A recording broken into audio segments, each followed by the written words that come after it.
नवा दिवस नवी कथा. आज आपल्यासमोर मी जी कथा सांगणार आहे,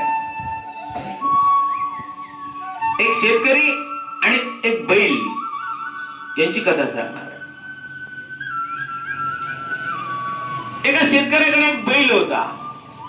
थोडासा वयस्कर झालेला होता, पण तो चरता चरता काय झालं, एका जुनाट विहिरीमध्ये खाली पडला. कुठं पडला? विहीर खोल होती, आतमध्ये पाणी नव्हतं, काही नव्हतं. त्या खोल विहिरीमध्ये पडला. पडल्यानंतर तो जखमी झाला. जखमी झाल्यामुळे ओरडायला लागला, हंबरायला लागला.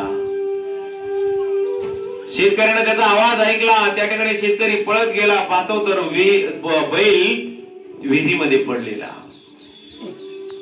आजूबाजूच्या काही लोकांना त्याने बोलावून घेतलं. बैल खूप मोठा होता.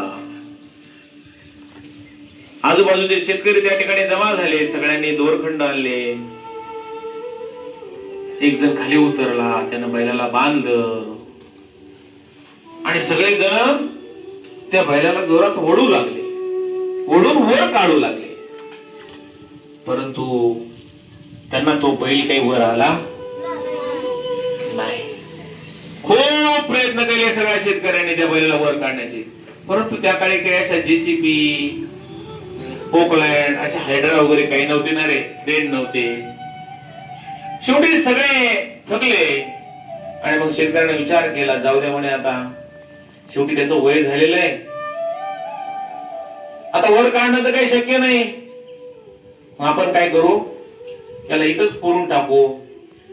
आणि सगळ्या शेतकऱ्यांनी मिळून खोरे वगैरे आणले आणि त्यांचं ठरवलं की त्या बैलाला त्या विहिरीमध्ये काय करायचं, समाधी द्यायची, बुजवून टाकायचं.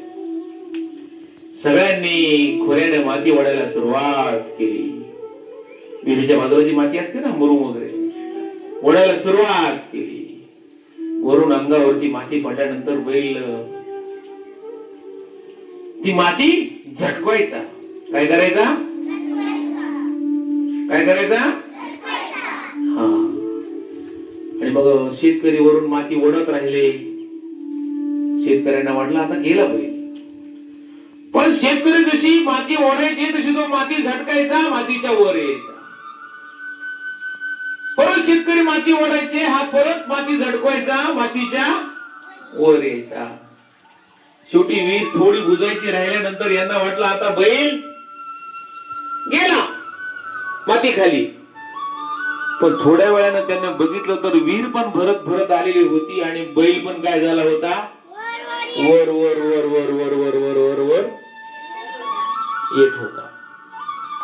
आणि शेवटी काठावर आल्यानंतर बैलानं त्या टुनकून उडी मारली आणि वर आला. कथा या ठिकाणी संपली. तुम्हाला काय कळलं रे या कथेतून? काय बोध घ्यायचं या कथेतून? जरा तरी सांग. जीवनात कधी हारायचं नाही. अरे वा, जीवनात कधी हारायचं नाही. राईट. जर आता बैल हरला असता हा, आणि तो जर माती खाली दबला असता, तो मरून गेला असता. कारण बरोबर आहे. ताकद लावली मला, जेवढं येईल तेवढं मी यशस्वी होऊ. अगदी बरोबर आहे, अगदी बरोबर आहे. छान, मस्त. सांग. हा, कधीही प्रयत्न नाही सोडायचे. अरे वा वा वा वा वा. माणसाच्या जीवनाचं पण असंच आहे. अडचणीत आणणारे आपल्याला पण जीवनामध्ये भरपूर जण भेटतात. पण आपण काय केलं पाहिजे रे? त्या बैलासारखं आपल्यावर लोकांनी जरी संकट आणलं, आपल्यावर किती जरी संकट आलं, तरी बैल जशी माती झटकत होता की नाही, आणि माती झटकून त्या मातीवर उभा राहत होता, तसं आपण काय केलं पाहिजे? प्रत्येक संकटावरती काय केली पाहिजे? मात केली पाहिजे. काय केली पाहिजे? प्रत्येक संकटावरती मात केल्यानंतर आपण आपल्या जीवनामध्ये काय होऊ? यशस्वी होऊ. त्या बैलाला जर मातीत झटकली नसती तर बैल काय झाला असता? त्या मातीखाली दबून मरून गेला असता. तो वर का आला? त्यानं आलेलं प्रत्येक संकट परतून लावलं, म्हणून तो जगण्यामध्ये काय झाला? यशस्वी झाला तसं आपण सुद्धा आपल्या जीवनामध्ये आलेलं प्रत्येक संकट हे काय केलं पाहिजे, झटकवून लावलं पाहिजे. आपल्याकडे म्हण आहे, प्रयत्नांती परमेश्वर. दुसरी म्हण आहे, वाळूचे कण रगडिता तेलही गळे. प्रयत्न केल्यानंतर माणूस नक्कीच यशस्वी होतो. बरोबर आहे की नाही?